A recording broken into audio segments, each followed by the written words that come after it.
Hi everyone, Sally with Disabled Advantage here. I'm out walking with my service dog Austin for ConquerCRPS's CRPS awareness walk today. We are walking by ourselves, although when you're with your service dog, you're never really alone. And if you have one, you know that all too well. Today I am walking for myself. I've been living with CRPS for 16 years and mine is full body. We're also walking for every single one of my dog training clients, both current and past. Some of them are able to walk and some of them aren't, and some of them it's a moving target. But we keep working on CRPS together and we are stronger when we work together. Good morning everyone, Sally and Austin here. We're getting back from about a 1.8 mile walk for ConquerCRPS awareness walk today. And I wanted to talk a little bit about how I'm able to do walks like this and how I recover from walks like this, because they do come with CRPS strings. So first of all, I like to and also need to walk for the safety of myself and my service dog Austin. Hold on, quick sidebar. I can't, these guys are too cute. So the little ears poking up in the grass, those are two of the bulls that live next to us. And they're a little bit smaller than normal bulls, so they hide in the grass really well. Good morning, boys. Okay, so in the summertime we walk when it's coolest to the best of our ability. Sometimes we can't walk. Last week we weren't able to go on any walks because the heat index was super high. Stop. Good boy. Austin, release.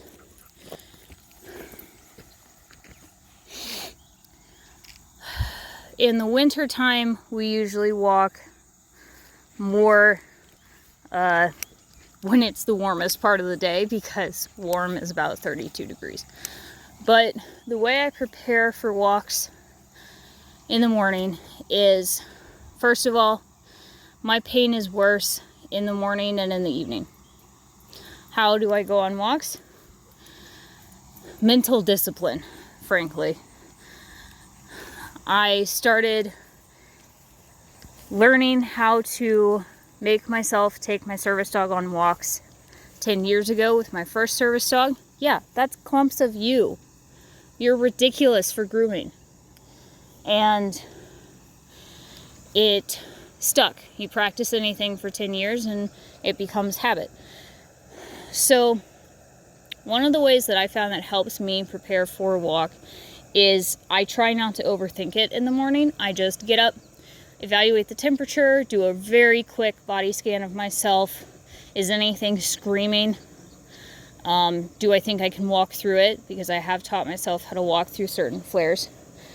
And then I make an electrolyte drink, and I eat something small, a granola bar. This morning it was a cup of fruit, just something so that I have a little bit of energy in my stomach.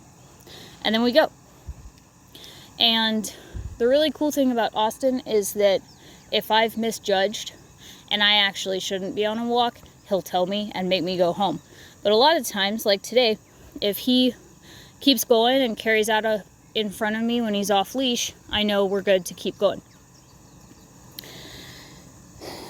Now that we're back from the walk, let's go. How I determine how long a walk is going to be also changes. Sometimes it's based on him. You know, if he's having a lot of fun, we keep going. Sometimes it's based on me.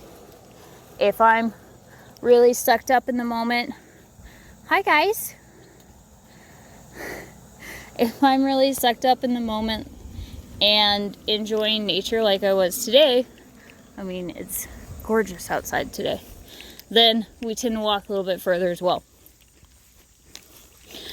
I was having a bit of a flare during our walk this morning. I'm still dealing with a double wrist sprain in my right arm, as well as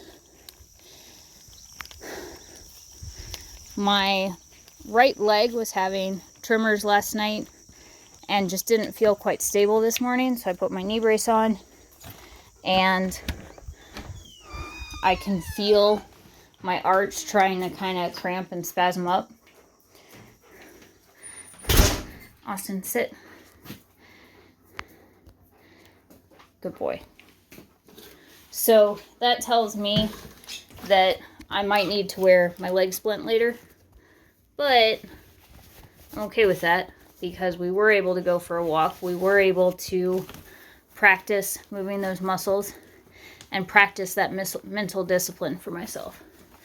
And every time I walk, it doesn't really matter to me if I get a flare afterwards, because, or even if I have a flare during, it used to bother me a lot.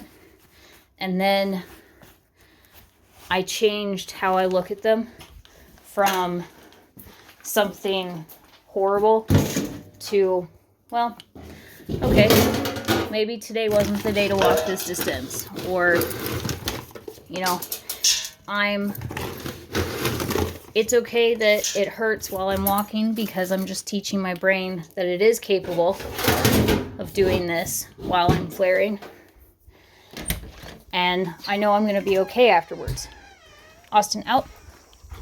But I do want to be really clear that that took years to teach my brain. It took years, release, to convince myself that I was going to be okay, that a flare wasn't just going to absolutely shatter me. That is not something I developed overnight, and it is something I developed with careful attention of my friends and family until I was able to do walks by myself.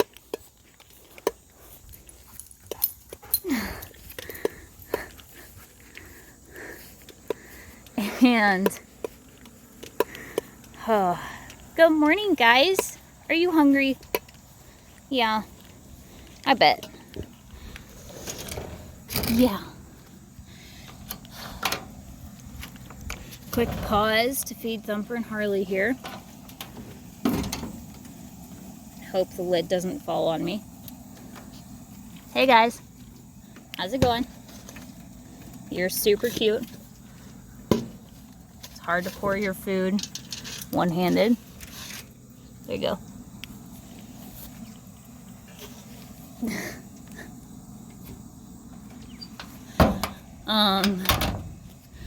Right, flares.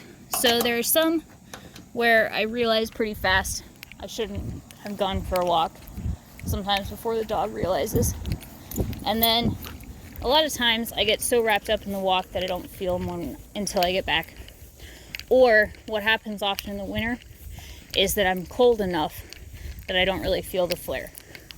So I don't know if you've noticed that about yourself yet, but sometimes if you get too cold, you might stop being aware of how much pain you're actually in.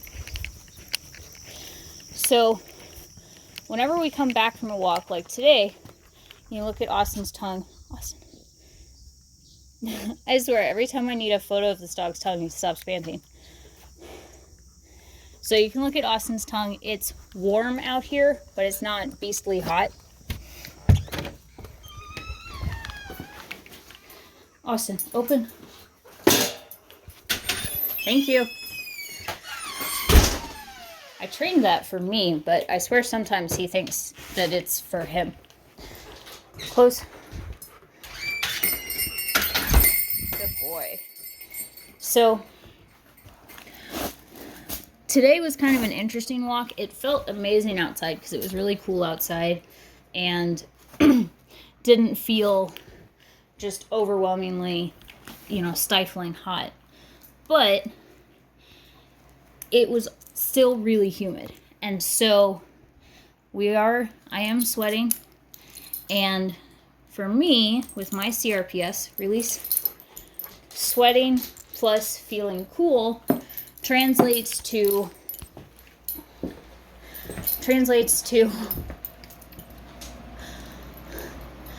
getting too cold too fast. So So you can see by my face is flushed. I'm both overheated and too cold all at the same time. Austin wants to be in front of the fan, which is on point with him. That's usually where he wants to be after a walk, is in front of the fan. So when I get back from a walk in the summertime, regardless of how I feel, my priorities are Austin, and after that, today, feeding the rabbits. After that, my priorities quickly become changing all of my clothes so that I'm in dry clothes, putting on a hoodie even though I may not feel like I need a hoodie, getting something hot to drink, coffee in my case. I know caffeine doesn't agree with all of us, but for me it helps a ton. Getting a protein shake. We're not entirely sure what protein is doing, but we have been able to tell that it does help with certain CRPS flares coming out of them, making them not be as bad. For me especially, the protein is to help me develop muscle tone because my genetic disorder makes that harder for me to do. I'm also going to get a kind of second small breakfast. I don't know what that's going to be this morning. It might be a granola bar, it might be a cup of yogurt, but something. And then I'm going to get under blankets, even though I may not feel cold yet. And that's the really important part that I've talked to some of my other clients, and it does seem to be something that people are missing, so that's why I'm sharing it.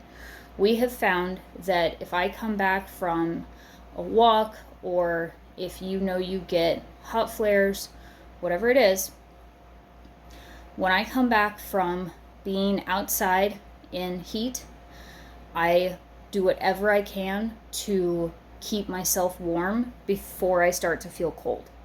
And the more I keep myself warm before I start to feel cold, I might still have a little bit of a deep cold flare where you get those chills where you feel like you're stuck in a freezer, but I don't get it as severe, it's not as long, and sometimes I don't get it at all. So you'll hear me say a lot, I warm up to cool down. That's what I mean. Every time I need to cool down from something, I do it while also keeping myself warm because that helps keep me safer. So that's what I usually do after walks. I think my right leg is going to need to be in a splint today because I can feel it spasming and trying to cramp. The splint comes into play if it's trying to twist or turn my foot inward. The splint helps keep it straight without medical intervention, for me at least. Not even sure who would help with that problem. Anyways, so we do it ourselves. And then I'll see how the rest of the day goes. But I have to stop talking now because our house is kept at a very cold 70 degrees. And it's 70 degrees outside, but it's 70 degrees with about 90% humidity outside.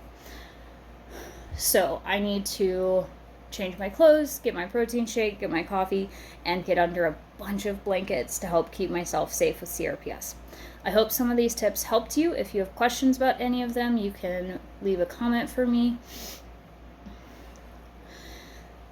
and I will do my best to answer it. I do want to remind you that I am not a medical professional. I do not know all of the things. I am not responsible for anything that you might decide to do with your own body, and that everybody with CRPS is different, so things that work for me may not be a good fit for you. So these are all signs to me that I need to put my leg in the splint. The shaking and it'll occasionally spasm like that and try to get stuck. So, splint. Funny thing is, I didn't even want these splints. They were given to me based on a false diagnosis, but we discovered that they do help prevent my feet from twisting, so they actually turned out to be a good thing. No matter where you are in the world today, I hope you're able to enjoy a little bit of life and find a little bit of joy with your CRPS today.